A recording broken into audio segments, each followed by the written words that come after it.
¿Qué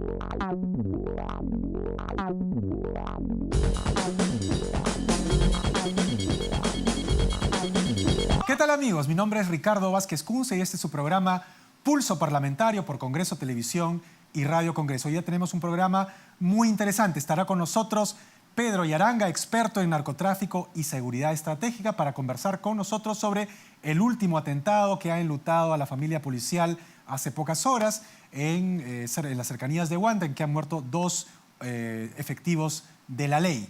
Para comentar sobre este tema y sobre, digamos, si esto es un rebrote del terrorismo, si es un hecho aislado, vamos a ir con nuestro invitado luego de esta pausa.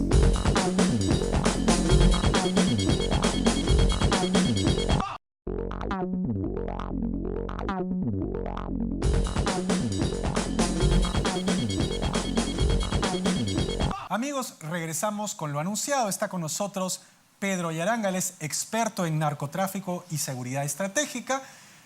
Bienvenido. ¿Cómo estás, Ricardo? Pedro, ¿Qué encantado tal? de tenerlo en el programa. Como todos nuestros amigos televidentes saben, hace pocas horas se produjo un atentado terrorista en la carretera Luricocha-Huanta, aproximadamente el kilómetro 14. Como saldo de este ataque fallecieron dos suboficiales o oficiales de la Policía Nacional. El presidente de la República ha dado un sentido mensaje a la nación lamentando las víctimas, pero él considera que este es un ataque que se produce en respuesta, como venganza, dice el presidente de la República, el jefe del Estado, a una serie de, actuaciones de la Policía Nacional y de incautaciones de droga. Tengo entendido que usted, digamos, no está de acuerdo con esa interpretación, con esa afirmación del presidente. ¿Cuál es su postura respecto a este atentado? Sí, Ricardo, yo tengo especial aprecio por el presidente, ¿no? Por la experiencia que tiene, un hombre que conoce bastante el Perú y también el mundo.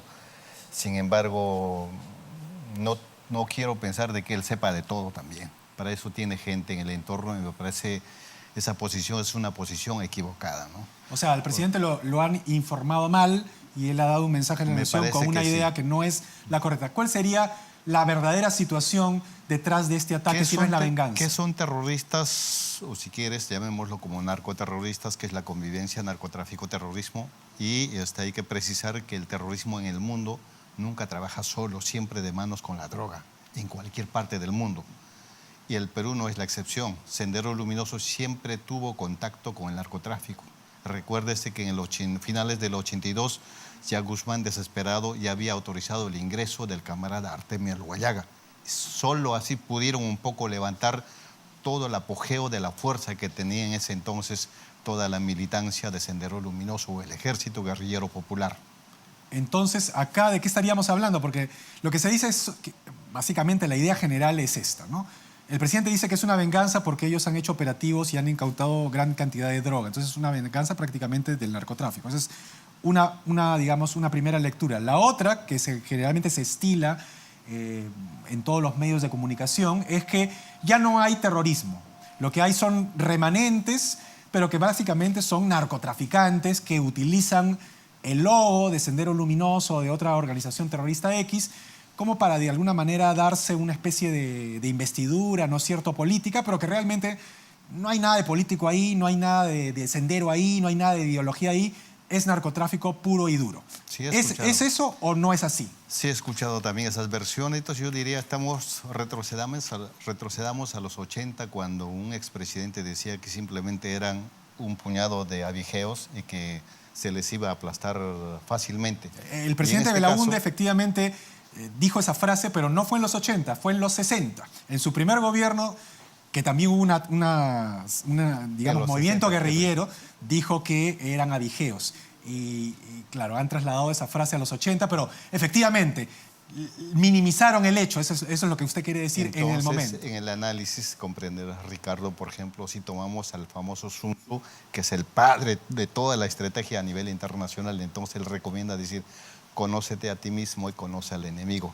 Por lo tanto, tendrás alguna certeza y la posibilidad de ganar en diversas batallas. ¿Cuál es el enemigo hoy?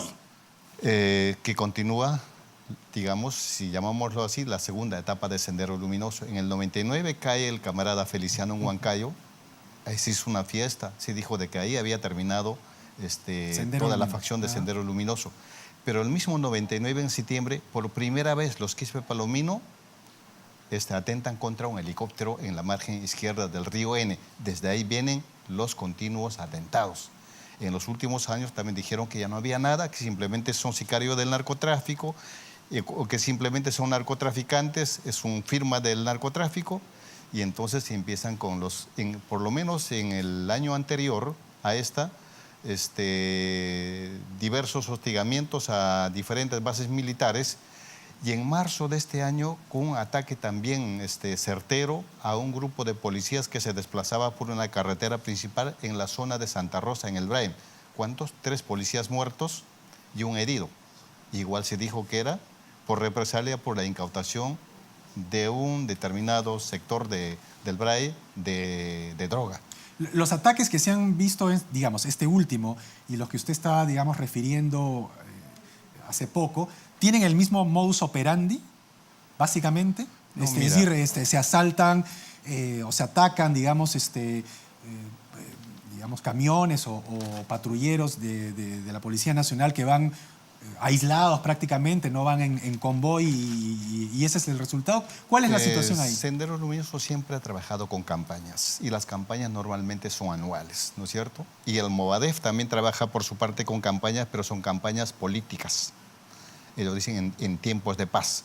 Los Quispe Palominos siguen trabajando con campañas militares. Y para mí eso está claro, no creo que me equivoque. Esa campaña inició en marzo de este año con el ataque en Santa Rosa. Esta es parte de esa campaña sangrienta, este ataque de los policías cerca a la ciudad de Huanta, una de las ciudades importantes, principales de la región de Ayacucho. Y de día, jamás lo habían hecho en una carretera como esta de día y con la confiscación de los armamentos. ¿Eso qué quiere decir? O sea, porque eso es un simbolismo. Entonces tal vez el público quiera entender... Serán los elementos básicos en un accionar senderista terrorista. Ataque, contención, remate, confiscación de armas. Eso es lo clásico en la operatividad, digamos, de esos ataques. Entonces decían, son francotiradores. No, eso estaba planeado. No es ningún ataque fortuito. No es que por suerte se encontraron y atacaron. No, los esperaron ahí. Es más, estamos hablando de una parte de la sierra. No estamos hablando del ámbito del Braem, ¿no? Y en la sierra, prácticamente el Cerro Escalato. Pero en las quebraditas como esta, claro, porque esta es una pequeña quebradita, entonces hay algunas plantas porque por ahí pasa un río, entonces aprovecharon esas espesuras para camuflarse y esperar. Es una perfecta emboscada, planeada. Perfecta emboscada. Es más, venían 2 patrulleros. Pasa al primero, dejaron pasar. Al segundo, dieron al segundo. Ajá. ¿Y eso qué significa en términos de objetivo? Porque ya, digamos que efectivamente es un plan, ¿no es cierto?, que se está realizando, usted dice desde marzo, esta ya vendría a ser un segundo operativo. Y va a continuar. Y va a continuar, pero obviamente todos esos operativos que continúan en el tiempo tienen una finalidad, Así es. Tanto militar como política. Entonces el público tal vez quiera saber, según su versión, qué finalidad militar y política tienen estos ataques este año, en este... Bueno, en todo el proceso...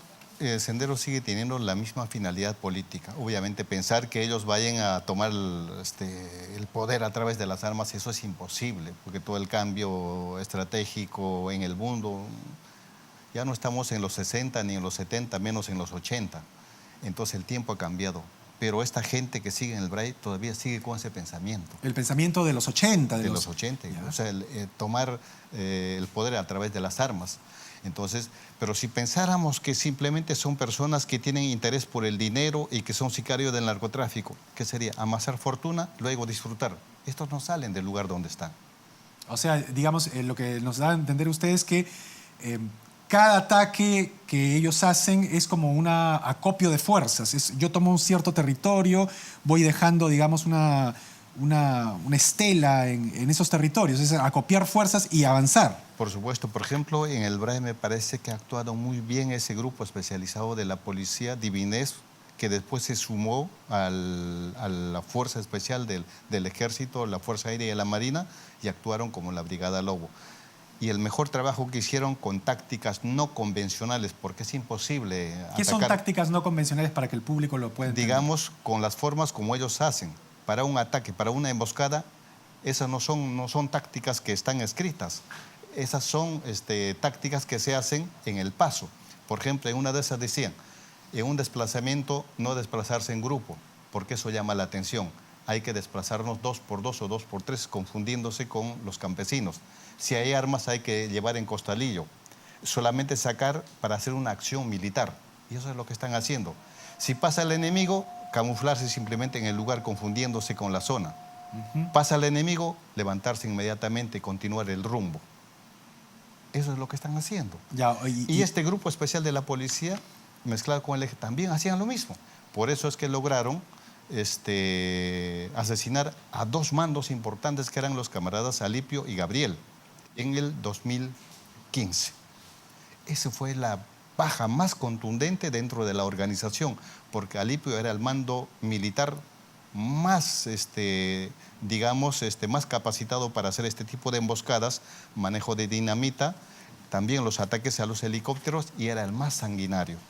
El segundo era Gabriel, el menor de los Quispe Palomino. Usted creo que ha referido, he leído en algún sitio, que esta persona había tenido un problema de visión y estaba disminuido. No, lo que pasa es que después de Gabriel y cae Alipio, entonces siempre en la lista están los que van a suceder, claro, a los que puedan caer. Ahí estaba un tal Antonio, que es una persona de estatura mediana, pero que siempre había trabajado de la mano con Alipio. Entonces, inmediatamente, caído Alipio, inmediatamente sucede Antonio. Y Antonio estuvo haciendo, obviamente, todas las acciones militares. Antonio, ¿qué perfil tiene? ¿Es sanguinario? Militar. ¿Es una persona que realmente tiene alguna idea de lo que es la estrategia? Sí, obviamente es mando militar de la línea, casi de la misma línea de Alipio, pero no, digamos, con la sagacidad, la especialidad que tiene pues Alipio. Eso lleva tiempo. Eso es un aprendizaje, entiendo yo. Por supuesto, eso es todo un aprendizaje. Entonces, más o menos en el 2016, la misma Brigada Lobo, pero me parece con una presión más bien política, hace otro operativo en la misma zona del Brain. Entonces, en el momento en que le entrega, a través de un emisario, el emisario le entrega una maleta de dinero de cupo, y cosa que en la maleta ya tenía pues preparado con algún equipo especial. Recibe, se retira, pasado unos 15 minutos activan y explota el maletín. Pensaron de que ahí había muerto Antonio. Lo que pasa es que la explosión la había tomado casi a 3 metros en un lugar donde estaba descansando, pero le afectó seriamente a la vista y al oído, y estuvo un largo tiempo retirado. Pensaron de que él había muerto. Pensaron que él, si es que no ha muerto, pero ya estaba retirado de las acciones. Y por lo tanto ya estaban con las masas y que ya no tenía ninguna injerencia en los mandos. Pero en los últimos meses todo hace pensar de que él nuevamente ha vuelto a retomar. ¿Eso está confirmado Bueno, por lo menos lo que presumo. No puedo confirmar al 100%. Él estaría al mando ahí, hoy día. Que podría estar él. Ahora, ¿qué ha hecho más? O sea, usted nos dice que cuando actuó la Brigada Lobo en otra ocasión, hicieron bien las cosas. ¿Qué están haciendo mal hoy?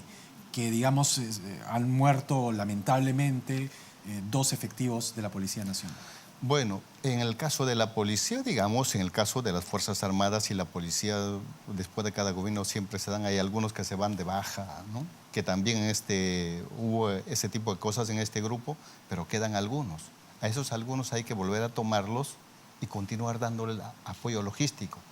Porque entenderás también como especialista de que para estos casos, por lo menos de inteligencia, no necesitamos cantidad de hombres, necesitamos calidad. Así es. Para la operación sí necesitamos más gente, pero para el trabajo de inteligencia especializados, o como es este caso, necesitamos pocos hombres comprometidos, adiestrados, pero que estén pie a pie.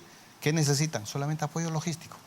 Entonces, mi pregunta es, ¿está actuando bien el Ministerio del Interior, de acuerdo, digamos, a la luz de los hechos por los resultados que estamos viendo? Bueno, yo ya lo había dicho desde más antes, ¿no? Que el Ministerio del Interior tenía una carga pesada que era la seguridad ciudadana, que eso fue el reto más grande. Y me parece que el ministro y su equipo más ha entrado pensando en la seguridad ciudadana, que de alguna manera está avanzando en seguridad ciudadana, el crimen organizado, Lima, Callao, parte del norte, un poco al sur, y el resto un poco descuidado, pero en narcotráfico, terrorismo básicamente no tenían más elementos. No han habido avances. Y eso confirma de que las palabras que da, por ejemplo, el viceministro, el mismo ministro en marzo, y esta vez también, repiten lo mismo diciendo de que esto es por represalias por la incautación de droga. Y eso no es así, por lo visto. Cuando no es así. Entonces, lo que estamos viendo es que, si bien es cierto, el ministro se ha enfocado en la seguridad ciudadana, bueno, hay discrepancias sobre si ha funcionado o no, Sí, pero donde efectivamente no se ha concentrado es en el tema del terrorismo. Además, hemos visto que el ministro aparentemente será interpelado, se están recabando seguramente las firmas, por el asunto del Movadef, la marcha esta que hubo el 1 de mayo. ¿Eso también es como un indicador de que no se le ha prestado la debida atención al problema del terrorismo? Me parece en cuanto al Movadef, la DIRCOTE está haciendo por lo menos creo que tiene un trabajo más avanzado. Lo que pasa es que el Movadef más está haciendo pues una campaña ideológica, política, y tiene muchas ramificaciones. El Movadef nace el 2009, pero cumpliendo los 3 estamentos del marxismo. O sea, el partido que dirige la revolución, el ejército que lucha y el Frente Social son las bases de apoyo. El Movadef nace como Frente Social. Y el 2010 prácticamente el Movadef ya es el mismo PCP. A estas alturas, grupos de fachada, tenemos cientos de grupos de fachada y que continúan trabajando. ¿Qué destino le avisó usted a estos componentes o remanentes o, digamos, ejércitos que todavía quedan, tanto en el Braem como en algunas zonas del país, que pretenden ser la continuación de Sendero Luminoso? Es decir, ¿en qué momento, o sea, tenemos posibilidad real de vencerlos? Porque estamos con estos pequeños casos que hay muertos por acá, a veces nos asaltan algún tipo de cacería, etcétera, pero estamos con eso hace 20 o 25 años. Entonces, mi pregunta es si el Estado, después de que se descabezó Sendero Luminoso y el MRTA, ha logrado realmente entrar ahí y tiene posibilidades de vencerlos. Ricardo, lo que pasa es que para la zona del Bray hay que tener una visión mucho más estratégica. No bastan trabajos policiales que pueden ser eficientes ni de las Fuerzas Armadas. Más que eso necesitamos el aspecto social. ¿Eso no está contemplado en esa estrategia, según usted? No está ¿O deficientemente ha sido contemplado? Porque la parte de la reconversión productiva desde el gobierno anterior, que se gastaron 8.000 millones de soles, fue en la nada. Eso era la sustitución del auge de coca, pero dirigido por los mismos campesinos. Eso jamás se ha dado, pues. Entonces, ¿qué necesitamos? Carreteras, sí, no tenemos anillos viales en el Bray. Salud, educación. O sea, hay que cumplir lo que hasta el 2015 se decía, los objetivos del milenio.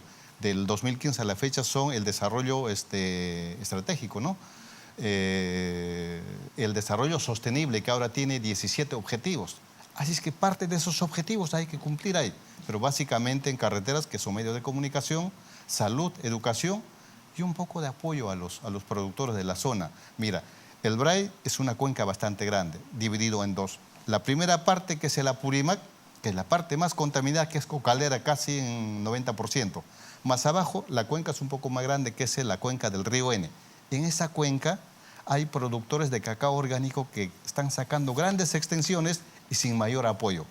Por ejemplo, se debería dar mayor apoyo a esos productores para que en realidad sirva como proyecto espejo, porque esos productores actualmente están exportando cacao orgánico. O sea, lo que entiendo es que las operaciones militares sin la estrategia social va destinada totalmente al fracaso, y por eso es que todavía tenemos hace 20 años ahí. Por lo menos la experiencia nos enseña eso, ¿no? Si tomamos en cuenta lo que ha pasado en San Martín se trabajó casi en forma global. A la fecha, por ejemplo, San Martín, tienes todo un anillo vial. Ingresas por Tarapoto, sales por Villavista, a Tocache, Tingo María, bajas. Es un hermoso anillo vial. Eso no tiene el Bray. Es más, ¿cuántas escuelas, cuántos hospitales tiene San Martín? En el Bray, en toda la franja del río N, que es gigante, es como 6 horas de bote, no tienes un solo hospital. No hay un buen colegio. Claro, entonces, obviamente ahí es caldo de cultivo. Hay que tener una visión mucho más integral. en esos aspectos por lo menos, ¿no? Y vías de comunicación, pues. Ahora, ¿estos son remanentes de Sendero o es otro Sendero? No, son remanentes. Remanentes. Ellos por estrategia igual dicen que no son, que dicen, bueno, los terroristas, los sanguinarios han sido Guzmán y la cúpula Claro, principal. porque ellos generalmente, digamos... Sin diferencia. Sí, pero simplemente para lavarse la cara. Siguen siendo los mismos. Es más... La misma ideología, el mismo programa. Mira, el papá de los Quispe Palomino ha sido amigo personal de Abimael Guzmán.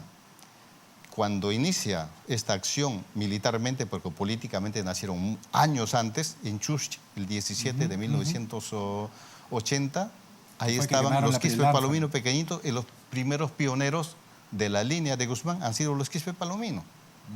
Ahora, ¿qué le corresponde hacer al gobierno, al Ministerio del Interior, como respuesta a estos policías emboscados y fallecidos? La acción inmediata que debería hacer. Inmediatamente lo que hay que hacer es, por ejemplo, por lo menos evaluar la reducción gradual y sostenida de las plantaciones de hoja de coca del Bray. Yo no voy a decir coca ilegal, porque la planta jamás puede ser ilegal. Lo ilegal es la producción de esa planta que se destina para otras cosas, ¿no? Entonces yo creo que debería evaluarse eso, ¿no? Y como operativo militar, digamos, como respuesta al atentado. Bueno, los grupos especializados, tampoco vamos a desesperarnos y decir que entren cientos de ejércitos hacia el monte, eso sería un error.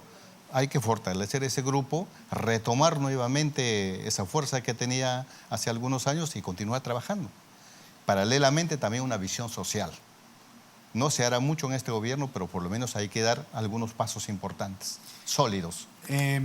¿Usted cree que el ministro del Interior debe ser interpelado, entre otras cosas, por esta situación? Bueno, en las comisiones respectivas creo que todo ministro debería, sí, acudir, pero pensar... O sea, me pregunto si es que, básicamente, ¿está haciendo una buena gestión el ministro del Interior en el caso de el terrorismo? O sea, independientemente del caso... Por lo menos debería fortalecer su equipo. Según usted, no está fortalecido. ¿Hay un déficit ahí? Sí. Hay brechas que preocupan, pero que yo creo que ahí debería fortalecer. En seguridad ciudadana yo creo que está, porque no es... Esas cosas no se hacen pues de noche a la mañana. Obviamente, es un proceso, ¿no? Es parte de un proceso y eso lo sabemos, ¿no? En 2, 3 años quizás algo, pero no se va a lograr del todo. Es más, en el crimen organizado estamos hablando no solo de bandas, estamos hablando de organizaciones y eso es bastante difícil. Para eso también hay que tener grupos especializados, que me parece en parte ya está trabajando bien, pero eso hay que fortalecer. Pero pensar, digamos, en tumbarse un ministro con este motivo, me parece, no. Yo no soy de acuerdo de esas cosas, ¿no? Por lo menos hay que darle un tiempo como para que consolide realmente el trabajo que tiene. Finalmente, el Movadef. Usted nos ha dicho que efectivamente tiene toda una estrategia social y política. ¿Usted cree que está, digamos, penetrando con mayor efectividad en ámbitos universitarios, en ámbitos, digamos, de enseñanza escolar, como para, digamos, parar las antenas y decir, bueno, esto realmente no solamente son 4 folclóricos que salen a gritar y que, bueno, la gente se ríe, ¿no? Sino que detrás de esto, si no nos ponemos alertas, puede haber una ramificación que no estamos viendo, ¿no? Puede haber, y eso está pasando no solo en las universidades, en los conos, en las organizaciones sociales, pero también ahí va el papel de los partidos políticos. Los partidos políticos ¿Pero hace cuáles? algunos Si no, años... prácticamente son membretes. Bueno, digamos, pero el APRA por lo menos debería esforzarse mucho más, que un poco está desapareciendo. Acción Popular, que también tenía, que ahora igualmente está desapareciendo bastante. Los partidos políticos de izquierda, que anteriormente hacían polémicas importantes en las universidades. Lamentablemente ya no se nota eso, ¿no? La mejor cantera de los políticos, ¿qué era antes? Las universidades. Ya no, pues. Ahora ya no. Tenemos Entonces, más... esa es una especie de campo abierto para el que quiera fructificar sus ideas, aunque sean nefastas. Por supuesto. Entonces, y la gente que está siempre atenta a algo novedoso, dice, bueno, estos locos no, que sobre están todo porque hablando. nadie ya asocia a Abimael Guzmán o Sendero Luminoso con muerte, porque No, ya pues, está como... Lamentablemente, por ejemplo, el informe de la Comisión de la Verdad y Reconciliación, que es un avance importante, no se ha incorporado a la currícula escolar menos universitaria. Se debería un poco más enterarse de la real historia. Pero hay una fuerte oposición porque precisamente ese informe se incorpore, porque los críticos del informe sugieren que es evidentemente un informe sesgado y tiene un giro ideológico. Ricardo, pero no tenemos otras cosas. Lo otro, ¿qué nos queda? A los investigadores sociales, pero tenemos también, pues, igual, si no hay apoyo económico, entonces no podemos hacer tampoco tantas cosas. Entonces, pero el informe de la Comisión de la Verdad es un avance O importante. sea, usted se recomienda que ese informe forme parte, digamos, de la currícula escolar. Por lo menos, claro, porque de lo contrario, entonces preguntan a un joven universitario y le muestran la foto de Guzmán, dice que este es Gabriel García Márquez, ¿no? Una última pregunta, Pedro. Abimael Guzmán y su cúpula de alguna manera se declararon en rebeldía en el juicio que se le sigue por el atentado de Tarata. Así y se retiraron, o el juez los retiró, no recuerdo bien el asunto, pero las últimas informaciones que tenemos es que la cúpula con Abimael Guzmán a la cabeza ha vuelto al juicio. ¿Eso qué significa? ¿Hay un mensaje detrás o cómo lo ve usted? En realidad siempre también trabajan con tácticas y lo que hace Guzmán y el grupo del Movadef son tácticas igualmente, ¿no? Entonces yo creo que eso es lo que está aplicando, pero ¿Qué táctica sería regresar, por ejemplo, después de haberse ido? Bueno... ¿Cuál sería el objeto? Para llamar la atención, porque igual lo que ellos quieren es que el mundo se entere de la real situación. Yo creo que hoy día he leído del abogado de Guzmán posteando, llamando la atención de la prensa internacional que eso es un atentado contra la vida de Abimael Guzmán. O sea, siempre van a estar en eso. Ok. Bueno, Pedro Yaranga, ha sido un placer tenerlo en el programa. Muy bien. Esperamos tenerlo en una próxima ocasión. Vamos a un corte y regresamos con lo último del programa después del corte.